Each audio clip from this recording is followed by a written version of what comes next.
এক জঙ্গলে তিনজন ডাইনি থাকতো। তিন ডাইনি এখানকার যাতায়াত করা মানুষদের মেরে খেত। আরে ছোট বোন, এদিক দিয়ে কোনো মানুষ যায় না, এভাবে না খেয়ে থাকতে থাকতে মারা যাব। আরে সবাই জেনে গেছে এখানে কেউ আসে না, আমরা কি করব এখন? ওরা না আসলে কি হয়েছে, আমরা তো যেতে পারি, আমরা যাব। তোমরা দুজন চুপ করো, জানো না গ্রামে তান্ত্রিক বাবা থাকে? তুমিও না বোন ভয় পাও, ওদের তো কোনো ক্ষমতাই নেই, ওরা তো আমাদের কিছুই করতে পারবে না। ঠিক বলেছ বোন, ওদের তো কোনো ক্ষমতাই নেই, ওরা তো আমাদের কিছুই করতে পারবে না। তোমরা যাওয়ার হলে যাও, আমি যাব না। তোমার ইচ্ছা, তুমি না গেলে নাই। এই কথা বলে তারপরে তারা গ্রামের দিকে চলে গেল। গ্রামে অনেক শব্দ হচ্ছে আর অনেক মানুষ দেখে। আরে বাহ, এখানে কত বের, এখানে তো আমাদের সারা বছরের খাবার আছে। ঠিক বলেছি বোন, যদি এভাবে ভিতরে যাই তাহলে গ্রামের লোকরা আমাদেরকে দেখে ভয় পাবে, তাই আমাদেরকে রূপ পাল্টাতে হবে। এই কথা বলে রূপ পাল্টালো। আরে বাহ, তোমাকে তো খুব সুন্দর লাগছে, দেখো গ্রামের ছেলেরা আবার তোমার পিছে না পড়ে যায়। তোর হুজুর চেয়ে দেখ, তোকে তো পুরা পরীর মতো লাগছে। তাদেরকে দেখে গ্রামের লোক এসে বলল, তোমরা এত সুন্দরী মেয়ে, তোমাদেরকে তো আগে এই গ্রামে দেখিনি। তোমরা কোথা থেকে এসেছো? হ্যাঁ ঠিক বলেছেন, আমরা এই গ্রামের না, আমরা অন্য গ্রামে যেতেছিলাম, পথ হারিয়ে ফেলেছি। চিন্তা করো না, তাহলে তোমরা যদি চাও আমাদের ঘরে থাকতে পারবে, আমার একটা ঘর আছে। তারপর ওই মেয়ে দুটোকে বাড়িতে নিয়ে যায়। গ্রামবাসীরা দেখে ভীমাকে বলে, আরে ভীমা, এই মেয়েগুলো কি তোমার শালি হয় নাকি? আরে রাজেশ, এত সুন্দর সুন্দর মেয়েগুলো কি ভীমার শালি হবে নাকি? দেখ অন্য কিছু। তারপর ভীমা রাগে বলল, এই বদমাইশগুলো, তোরা এখান থেকে গেলি, না গেলে মেরে ফেলিয়ে দেব। তারপরে দুইজন গ্রামবাসী চলে গেল। রাত হতে ডাইনিগুলো আসল রূপে শিকার করতে বের হলো।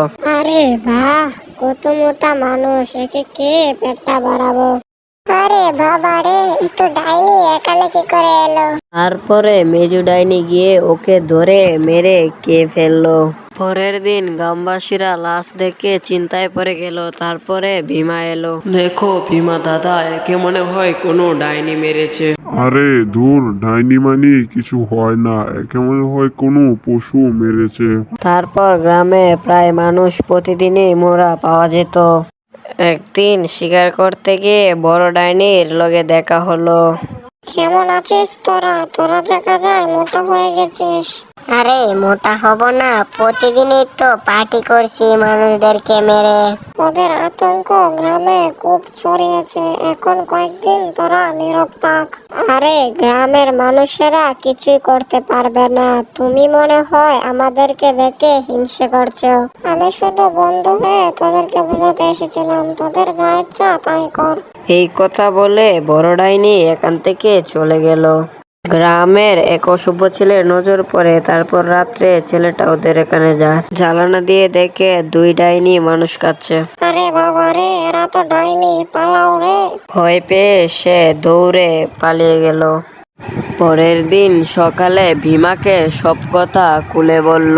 ভীমা কথা শুনে বলল, আরে ওই প্রেমিকের বাচ্চা, তোর ব্যাপারে সব আমি জানি, হাতে পেরে না দেখে যা তা মন চায় তাই বলবি? আরে ভীমা দাদা, আমি সত্যি কথাই বলছি, তোমার যদি বিশ্বাস না হয় রাত্রে চলো, দেখবো না। তাদের কথা শুনে গ্রামবাসী এসে বলল, আরে ভীমা দাদা, এ যখন এতই করে বলছে, একটু পরেই তো রাত হয়ে যাবে, তখন দেখবো না। রাত্রে তখন ওখানে যায়। তাদের শব্দে ডাইনি বাইরে এসে পড়ে। আরে বাহ, তোরা গ্রামবাসী চলে এসেছে, সবাইকে আজকে একসাথে খাবো। তোমাদেরকে আমি বিশ্বাস করেছিলাম, কে তোমরা? তোমাদেরকে কিন্তু এভাবে এখান থেকে যেতে দেব না। হা হা হা, ডাইনি কেউ আবার বিশ্বাস করে? যখন মারতে যাবে সাধু এসে যায়। আমরা তো ভেবেছিলাম এটা কোনো পশুর কাজ, ডাইনি হলে তো আগেই মেরে ফেলতাম। তারপরে সাধু মশাই মনে মনে মন্ত্র বলে দুইজনকে বশ করে বন্দি করে ফেললো।